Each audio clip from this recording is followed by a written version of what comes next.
Hi everyone, today we're going to talk about modality in language. Now this is a really easy and important concept, particularly for persuasive writing, and I say that it's easy because it is definitely something that you use every single day because you are a human being who speaks English, and when you speak you want to convey different things with different emotions depending on who you're speaking to and what you're speaking about.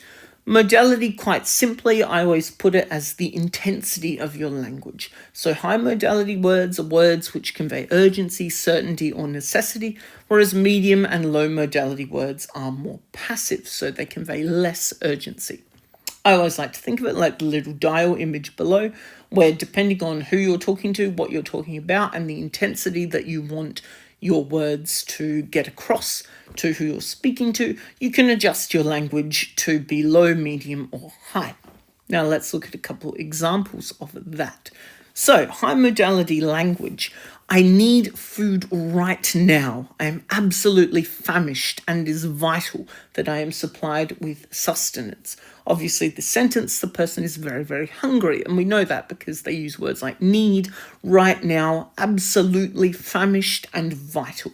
Whereas the same couple of sentences in a lower modality would be, I could grab a bite to eat at some point. I am fairly hungry and it's important that eventually I fill my stomach.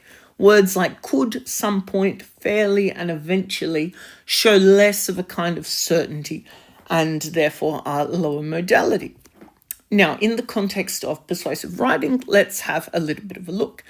A high modality sentence would be, it is undoubtedly true that we must act to reverse the devastating damage of climate change. If we do not, our fiery deaths are all but certain.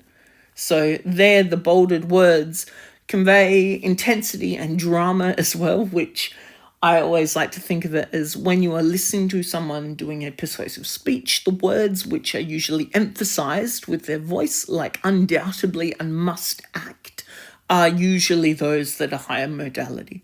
Whereas a lower modality version of the same thing would be, it is mostly true that we should act to reverse the damage of climate change. If we do not, we will probably face consequences. So it's lower, it still uses language like should, but it is less certain and less intense. Now, there are heaps and heaps of places online where you can find plenty of lists of high, medium, and low modality language. I have a couple of tables here, and your challenge is to integrate some of these words into your writing to consciously convey the emotion and intensity that you want when persuading someone.